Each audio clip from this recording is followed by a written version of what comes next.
आज बात करेंगे हिंदुस्तान के टॉप बिजनेसमैन रतन टाटा साहब की, जिनके लिए भारत वाले हम सब लोग ये डिमांड कर रहे हैं, कैंपेन चला रहे हैं कि इन्हें भारत रत्न मिलना चाहिए।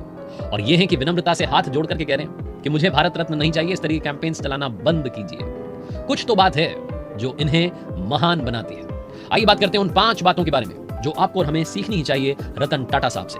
5 लर्निंग्स फ्रॉम रतन टाटा। रतन टाटा साहब से जो सबसे बड़ी बात सीखी जा सकती है वो है बिलीवर बनिए। ड्रीमर बनने से पहले बिलीव रखना शुरू कीजिए, भरोसा करना शुरू कीजिए खुद पर, खुद की सोच पर और इस बात पर कि आप कमाल कर सकते हैं।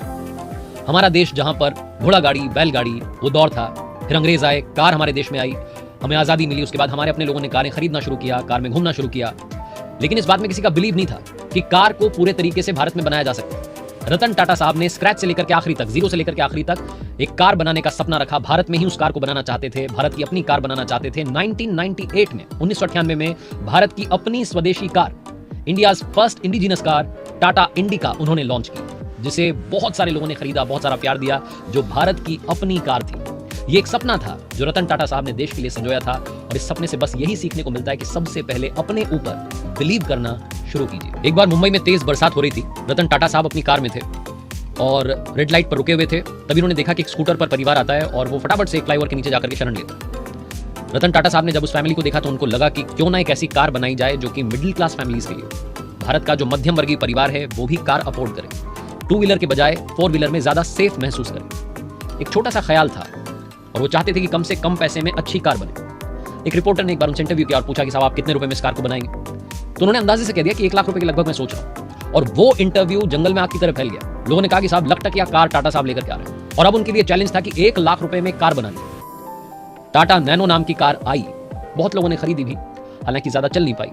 रतन टाटा साहब कहते हैं कि वो जो 1 लाख रुपए का टैग था ना, वो शायद उसकी मार्केटिंग पर भारी पड़ गया। लेकिन ये जो छोटी सी इनकी कहानी है, जिंदगी की सच्ची कहानी, टाटा नैनो की कहानी, ये पता है क्या सिखाती है? सबसे पहली बात तो कि दुनिया में चाहे जिस ऊंचाई पर पहुंच जाना, इमोशनल बने रहना, इमोशंस को अपने अंदर जिंदा रखना, हर उस व्यक्ति के बारे में सोचना जो कहीं ना कहीं परेशानी में। दूसरी बात जो इस घटना की वजह से हुई, भारत में जो सिनेरियो बदला, जो दूसरी कार कंपनीज थी उनको भी लगा कि क्यों ना हम भी मिडिल क्लास फैमिलीज के लिए कार लेकर के आए, जिनके प्राइसेस बहुत हाई थे वो नीचे अपने प्राइसेस को लेकर के आए और मिडिल क्लास फैमिलीज के लिए भी जो एंट्री लेवल कार्स होती हैं वो आने लगी और भारत के लोग उन कार्स को खरीदने लगे। आज उनकी संख्या बहुत ज्यादा है। ये सब पॉसिबल हो पाया उस टाटा नैनो के कदम की वजह से। लर्निंग नंबर 3, हर बार आपको जवाब देने की जरूरत नहीं है, कई बार सक्सेस आपका जवाब लोगों को दे देगी, इसलिए सक्सेसफुल बनिए। 1998 की बात है, रतन टाटा साहब ने टाटा इंडिका लॉन्च की थी, जो मैं बता रहा था आपको, भारत की पहली स्वदेशी कार।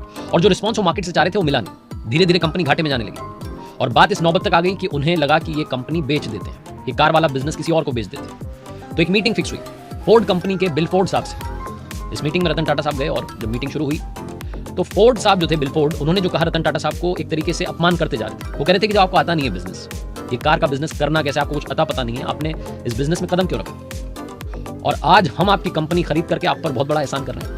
ये बात जब बिल फोर्ड ने कही, रतन टाटा साहब को दिल में घर कर गई, चुभ गई। उन्होंने डील कैंसिल कर दी, कुछ भी नहीं बोले, चुपचाप वहां से चले आए।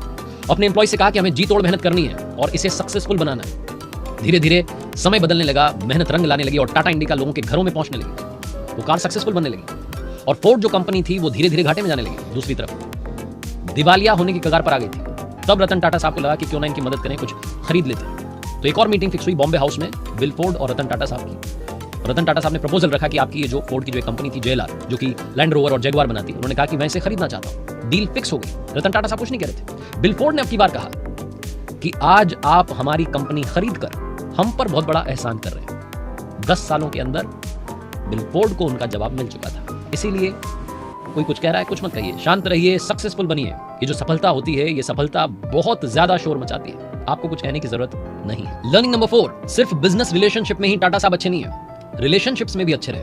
वो कहते हैं कि उनको अपनी जिंदगी में 4 बार प्यार हुआ और चारों बार किसी न किसी वजह से उनकी शादी नहीं हो सकी और वो अपनी जिंदगी में उन रिलेशनशिप्स का हमेशा सम्मान करते आए। रिसेंटली एक इंटरव्यू में उन्होंने बताया था कि एक लव स्टोरी जो उनके दिल के बहुत करीब है, अमेरिका की एक लड़की से उन्हें प्यार हुआ था। दोनों शादी भी करना चाहते थे। रतन टाटा साहब भारत वापस आ गए थे। वो जो लड़की थी वो भी भारत आने वाली थी, लेकिन उस वक्त 1962 का इंडो चाइना वॉर छिड़ चुका था और वो जो तनाव वाला माहौल था उसमें वो लड़की इंडिया नहीं आई और शादी नहीं हो सकी। बाद में इन्हें मालूम चला कि उस लड़की ने किसी और से शादी कर। इन्होंने उनके फैसले का हमेशा सम्मान किया। कहते हैं कि कुछ दिनों पहले मेरी उनसे बात हुई थी, वो खुश हैं जहां भी हैं और मुझे अच्छा लगता है कि हम लोग आज भी बात कर रहे हैं और दोस्त हैं।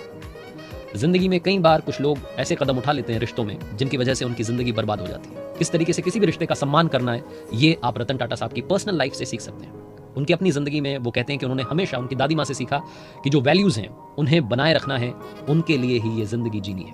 वो जो वैल्यूज हैं उन्हें हमेशा जिंदा रखना है। लर्निंग नंबर 5, जिंदगी में बड़े पैसे वाला नहीं, बड़े दिल वाला बनिएगा। हमारे देश में जब भी संकट आया है, एक नाम हमेशा हमारे देश की मदद के लिए आ गया है, वो नाम है रतन टाटा साहब का। 2008 में जब 26/11 का हमला हुआ, ताज होटल पर हमला हुआ था, इनकी उस होटल के 80 एम्प्लॉइज की जाने गई थी। उन सभी के घरों पर गए, उनके अपनों से मिले, उनके अपनों का खर्चा उठाया रतन टाटा साहब ने। जब ये इतना बड़ा पैंडेमिक दुनिया में आया, भारत में आया, कोविड-19, मुझे नहीं मालूम कि बाकी बिजनेसमैन ने कितना खर्चा किया, कितनी मदद की, लेकिन रतन टाटा साहब ने 1500 करोड़ रुपए की मदद की है हमारे देश के लोगों के लिए। और जब ये कोविड-19 आया था, तब इनकी कंपनी में भी कुछ फ्रेशर्स को नई नौकरी दी गई थी। 4.5 लाख से ज्यादा एम्प्लॉइज थे। रतन टाटा साहब के ग्रुप ने एक भी एम्प्लॉय को नौकरी से नहीं निकालने का फैसला लिया। आपको याद होगा, ये वो समय था जब कंपनीज पैसे काटने लग गई थी, नौकरी से निकालने की बात कर रही थी, कई लोगों को नौकरी से निकाला भी गया कोविड-19 का नाम लेकर के, लेकिन इनकी कंपनी ने सभी को नौकरी पर रखा और सबसे कहा कि आप हमारे परिवार का हिस्सा हैं और कोई भी कहीं जाने वाला नहीं है। आपको याद होगा, अभी कुछ दिन पहले रतन टाटा साहब अपने एक एम्प्लॉय से मिलने के लिए चुपचाप पुणे चले गए। 2 साल से वो एम्प्लॉय जो है वो बीमार थे, उनका हालचाल जानने के लिए उनके घर पर, उनकी सोसाइटी में पहुंचे। ये बहुत सारी घटनाएं हैं जो हमें बताती हैं कि रतन टाटा साहब वाकई में बड़े दिल वाले हैं। और ऐसे ही हम सब डिमांड नहीं कर रहे हैं, ऐसे हम सब कैंपेन नहीं कर रहे हैं कि रतन टाटा साहब को भारत रत्न मिलना ही चाहिए, क्योंकि वो भारत के असली रत्न हैं। और जाते जाते रतन टाटा साहब ने 5 कमाल की बातें कही हैं। पहली, अगर कोई आप पर पत्थर फेंके तो फेंकने देना, उन पत्थरों से एक सुंदर इमारत बना देना। दूसरी, जिंदगी में अप्स एंड डाउन्स आते हैं तो आने दीजिए, क्योंकि ईसीजी में भी स्ट्रेट लाइन का मतलब है कि हम मर चुके हैं। तीसरी, जो आयन होता है उसे उसकी रस्क बर्बाद करती है, लोहे को उसकी जंग खाती है। इसी तरीके से इंसान को कोई और बर्बाद नहीं करता सिवाय उसके अपने माइंड सेट के। चौथी, वो इंसान जो दूसरों की नकल करता है थोड़े टाइम के लिए सक्सेसफुल बन जाता है, लेकिन ज्यादा समय के लिए जीत नहीं पाता। और पांचवी, अगर आप तेज चलना चाहते हैं तो अकेले चलिए, लेकिन अगर आप दूर तक जाना चाहते हैं तो सबके साथ। जिंदगी में याद रखिए, हारोगे नहीं तो सीखोगे कैसे, और सीखोगे नहीं तो जीतोगे कैसे। इसीलिए हर हार से सीखो और कर दिखाओ कुछ ऐसा कि दुनिया करना चाहे आपके